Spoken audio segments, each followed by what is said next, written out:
नमस्कार, आप देख रहे हैं बिहार उज्जवल न्यूज। मैं चेतन थिरानी। आइए देखते हैं आज की ताजा खबरें। पेश किया गया है, पास नहीं किया गया है। इसको सिर्फ इंट्रोड्यूस किया गया था इस बिल को। देखिए, ये पुनः वही साजिश शुरू हुई है जहां पर दूसरों को भ्रमित करना, दूसरों को डराने का प्रयास पुनः विपक्ष ने शुरू किया।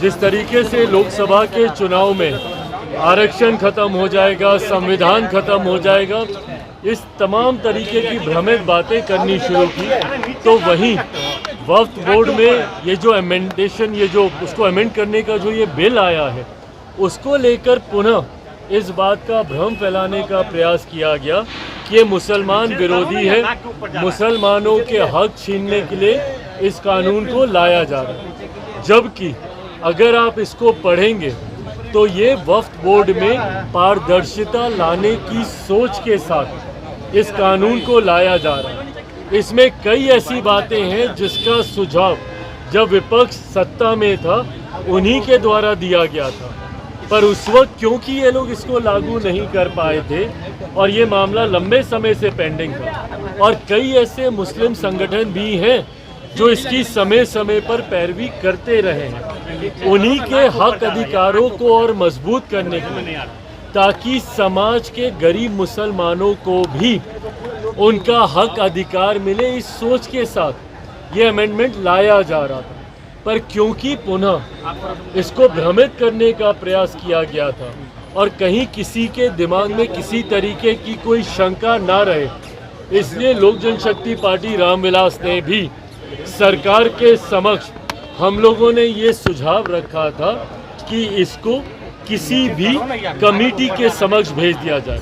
अब भले वो स्टैंडिंग कमेटी हो या ज्वाइंट पार्लियामेंट्री कमेटी हो, उसके समक्ष भेज दिया जाए, ताकि जितने स्टेक होल्डर्स हैं, जो भी इसके साथ जुड़े हुए हैं, वो खुलकर वहाँ पर चर्चा कर सकें और ये जो भ्रम फैलाया जा रहा है कि मुसलमान विरोधी है, उस आशंका को दूर किया जा सके।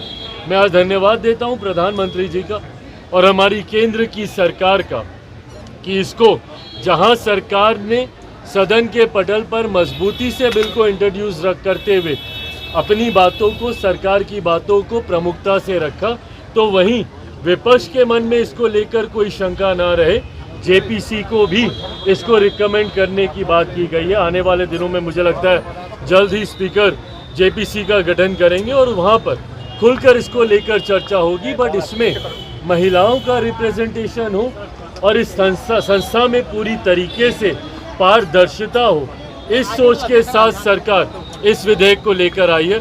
पर अब क्योंकि ये जेपीसी में जा चुका है, वहाँ पे तमाम स्टेक होल्डर्स अपनी बातें रखेंगे और उसके बाद इसको आगे देखा जाएगा। उसमें कई नेता बोल रहे हैं कि भारत में भी सहयोगी दल इसका विरोध कर रहे हैं, जदयू की तरफ से कुछ लोग। कौन विरोध कर रहा है? मतलब अब पता नहीं अब और कोई कर रहा है कि नहीं कर रहा है, पर ललन बाबू ने तो आज खुलकर इसका समर्थन किया ही है। इस विधेयक को जल्दबाजी में क्यों पेश किया? मीसा भारती ने कहा। अरे भैया, जल्दबाजी में कहा, लंबे समय से इस विधेयक पे काम हो रहा था, बल्कि यूपीए के समय से इस विधेयक पे काम हो रहा था। और जल्दबाजी और अभी क्यों और तब क्यों, ये सवाल तो हमेशा रहता है। अगर इस विधेयक को आज से अगर हम लोग 6 महीना पहले लाते तो बोलते क्योंकि चुनाव है, तुष्टीकरण करना चाह रहे हैं, इसलिए आप लेकर आए हैं। आज जब हम लोग लेकर एक ऐसे समय पर आए हैं जब दूर दूर तक 3 राज्यों का चुनाव भी अभी भैया दूर है, उसका भी अभी नोटिफिकेशन नहीं आया, तो अभी क्यों लेकर आए, ये सवाल तो विपक्ष हमेशा पूछेगा। पर हाँ, जिसके लिए हम लोग कमिटेड हैं, और जहाँ तक रही बात भैया लोक जनशक्ति पार्टी रामविलास की, हम लोग का कमिटमेंट समाज के वंचित, समाज के गरीब वर्ग, समाज के अल्पसंख्यक वर्ग के साथ हमेशा से रहा है। मेरे नेता, मेरे पिता आदरणीय रामविलास पासवान जी का कमिटमेंट रहा है। ऐसे में सरकार का हिस्सा रहते हुए ऐसा कोई विधेयक हम लोग के रहते हुए नहीं आएगा जो समाज के किसी भी वर्ग के साथ कोई अन्याय करे।